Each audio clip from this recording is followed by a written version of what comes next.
Junie B. Jones is a Party Animal by Barbara Park. Continuation. Chapter 6. Bouncing.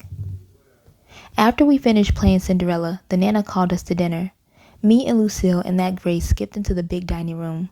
We sat at a long, shiny table. Pretty soon, Lucille's Nana came in from the kitchen, and she gave us our dinner. And guess what? Its items was named Beans and Frank. Hooray, I said. Hooray for Beans and Frank, 'cause this is my favorite kind of home cooking. The Nana did a teeny smile. Well, we usually have a cook, but I gave her the night off, she said. After that, the Nana poured milk into beautiful sparkly glasses. Ooh, Nana, these are your best crystal glasses, said Lucille, very thrilled. I love these expensive things. Me too. I love these expensive things too, I said. Only too bad for me, 'cause nobody even told me that crystal glasses were very heavy, and so when I picked up my glass, it slipped right out of my hand, and it fell on the floor, and it broke into a lot of pieces. Lucille's whole mouth came open.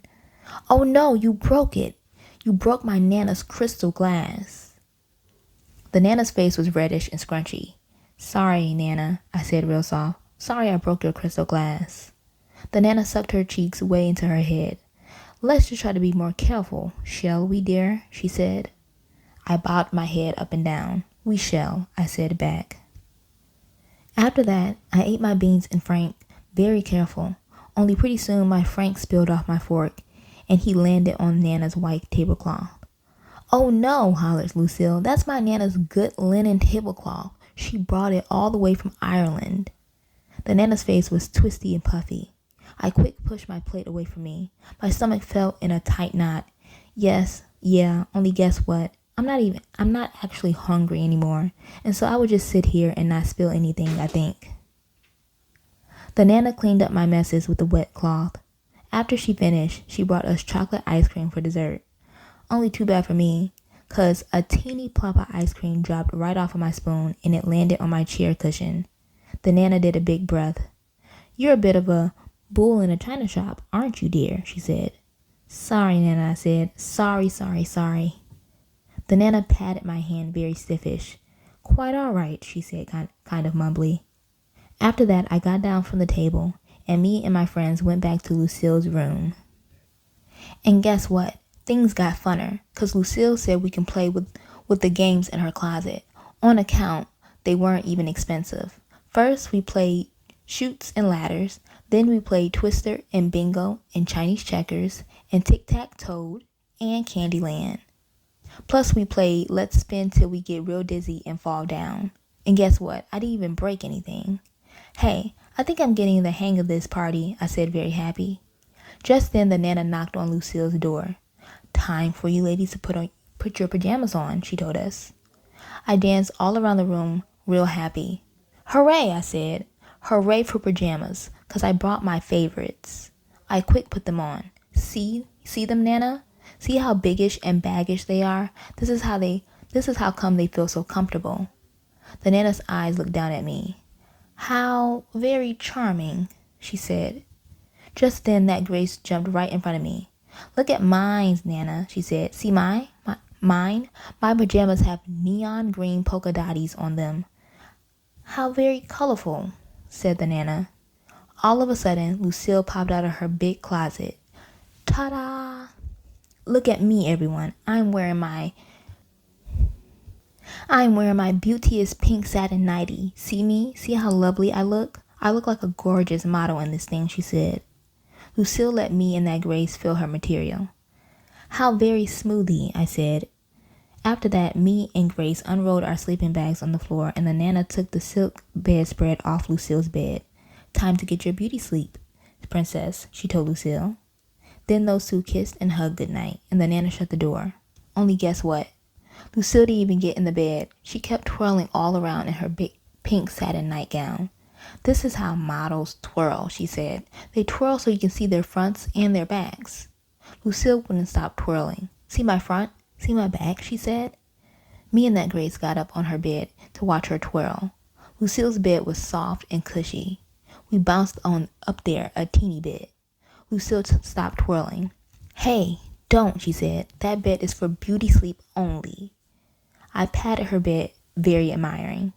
Yeah, only it's too bad we can't actually play up here, 'cause this mattress is a bouncy one, I said. Just then Lucille's face did a sneaky smile. Want to bounce? She said real soft. Want to really, really bounce? She tiptoed to her door and looked down the hall. Come on, she whispered. Follow me. I grabbed Philip, Johnny, Bob, and followed after Lucille and that Grace. We tiptoed down the hall and around the corner. Then Lucille opened the door to a big guest room, and there was a giant bed in that place. See it, she said. See how huge the bed is? My Nana had it specially made in case we have tall company. Lucille quick shut the door after us. Come on, let's go, she said. And so all of us run to the big bed, speedy quick, and we jumped and jumped and jumped on that thing. I sang a joyful song. It's called Jumping, Jumping, Jumping on the Giant Bed. Jumping, jumping, jumping on the giant bed, I sang. Only too bad for me, 'cause all of a sudden I remembered something very important, and it is called Mother and Daddy said no jumping. I got off the bed speedy fast. Yeah, only here's the problem, I said. I am not actually allowed to jump, 'cause Mother and Daddy said no jumping, and so you guys should stop jumping too, 'cause that would be polite of you. Lucille and that Grace didn't pay attention to me. That is how come I had to get back on the giant bed and shout in their faces. Stop jumping, I said, 'cause I am not allowed to jump and you guys shouldn't jump too. Grace springed way high in the air.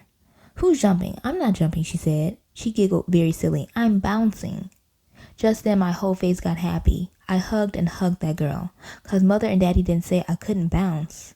After that, I bounced and bounced and bounced.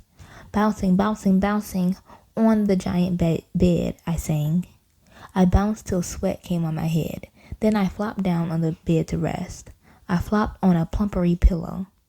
Ooh, Lucille, this is the most plumpery pillow I ever saw, I told her. Of course it is, silly, said Lucille. That's because my Nana has all of her pillows handmade in Sweden. I quick swinged the plumpery pillow over to my friend Grace. Grace, hey Grace, feel how plumpery this pillow is, I said. Only Grace didn't actually see it coming, and it accidentally hit her in the head. I peeked at her under the thing. Yeah, only that did not even harm you, I bet, 'cause plumpery pillows don't hurt people. Right, Grace? Right? That Grace did a teeny grin. Then she took the plumpery pillow off her head, and she swinged it all around, and she hit me in the tummy. Oof, I said. Then I laughed and laughed. Hey, I was right. Plumpery pillows don't hurt people. After that, I hit Lucille in the head with my plumpery pillow. Plus, also, I hit Grace again. Then those guys got their own plumpery pillows, and all of us kept on hitting each other. Very fun. Only just then, a mistake happened, 'cause I didn't even know there was a rip in my plumpery pillow. And so the next time I hit Grace, all of my feathers exploded out of it. There were a million bazillion of those floaty things. They filled the whole air practically. Lucille did a gasp. Then that Grace did a gasp too. I danced around very giggly. Hey, it's snowing, I said. It's snowing, it's snow. Just then, the door swinged open very fast. It was Lucille's Nana. She saw me holding the broken plumpery pillow. My heart pounded hard inside of me. Hello, I said, very nervous. How are you today? I am fine, except I'm having a little bit of a feather problem, apparently. The Nana walked at me very slow. Then she took my pillow out of my hands, and she hid her face in the flatty thing. And she didn't come out for a real long time. Chapter 7. Peeping. After a while, the Nana took us back to Lucille's room. Me and Philip, Johnny, Bob got in our sleeping bag speedy fast. Then that Grace got in her sleeping bag too, and Lucille got into her softy bed. Not one more peep out of you girls, said the Nana very grouchy. Do you hear me? Not one more peep. She turned off the light and shut the door. I stayed quiet a real long time, 'cause I was scared of that woman. That's why. All of a sudden, I heard a teeny voice. Peep, it said. Peep, peep, peep. It was Lucille. Me and that Grace giggled out loud at her. Peep, said that Grace. Peep, I said. Peep, said Philip, Johnny, Bob. Then pretty soon all of us were peeping all over the place. Peep, peep, peep, peep, peep, Peep, peep, peep, peep, peep. Lucille kept on peeping louder and louder and louder. Peep, peep, peep, she said. Also, she was giggling very hard. Finally, me and that Grace sat up in our sleeping bags. We stared at that girl. Lucille is peeping out of control, said that Grace. Maybe she is overly tired, I said. Overly tired makes your brain go silly. Peep, said Lucille. Peep, peep, peep, peep, peep. Just then, Lucille's Nana opened the door again. Silence, she yelled, real scary. Shivers came on my skin.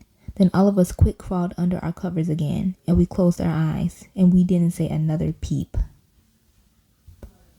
Chapter 8. Morning. Morning came very early. It was still dark outside. I jiggled Lucille and that Grace. I'm hungry, I said. Are you guys hungry? I am really, really hungry.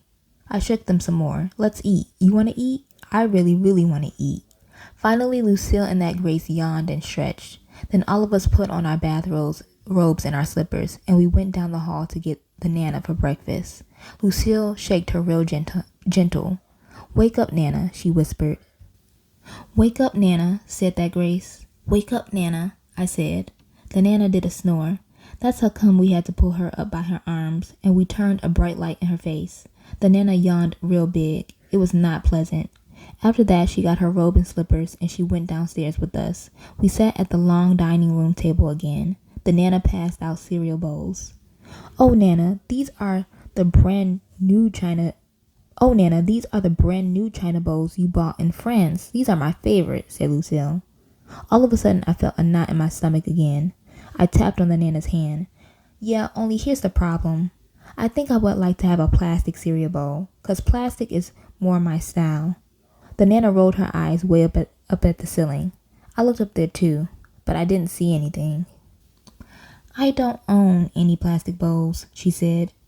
After that, she brought in the orange juice, and she poured it into teeny crystal glasses. I got down from my chair. Yeah, only guess what? I think I would just stand here and not eat, or else I might spill something again, I said. The Nana looked at me. Then she went into the kitchen, and she brought me back a banana. Here, try this, she said, kind of nicer. I did a smile. Then I ate my banana very careful, and I didn't spill a drop. Mother picked me up at 9 o'clock. She came into the Nana's big, beautiful house to get me. My, what a lovely home you have here, she said to the Nana. Then Mother walked to the big bowl of beautiful flowers, and she tried to smell those lovely things. No, don't. They are just for show, probably, I hollered. After that, I said goodbye to my friends, and I thanked the Nana, and I quick pulled my mother out of that house, or else she might break something. That's why. I run down the step and got into my car. Then I rubbed my hand on the back seat. It was not as soft as the Nana's back seat. I smiled, very relieved. It's good to be back, I said. Mother drove down the long driveway. My stomach growled real loud. Guess what? My tummy is still hungry for breakfast, 'cause I didn't actually eat much this morning, I said. Mother laughed. I swear, Junie B, your stomach is a bottomless pit, she said. Just then, another great idea popped into my head. Mother, hey Mother, maybe you and me can stop at Grandma Miller's for breakfast, 'cause she fixes blueberry pancakes every Sunday morning, and blueberry pancakes is my favorite breakfast in the whole entire world. Mother thinked about my offer. Then all of a sudden, she turned around the car, and we drove to my Grandma Miller's house, and we were just in time for blueberry pancakes. We ate a million bazillion of those delicious things. Plus, also, I drank orange juice out of a plastic glass. Hooray, I said. Hooray for plastic. Then me and Grandma Miller hugged, and guess what else? I think I like my regular Nana just perfect.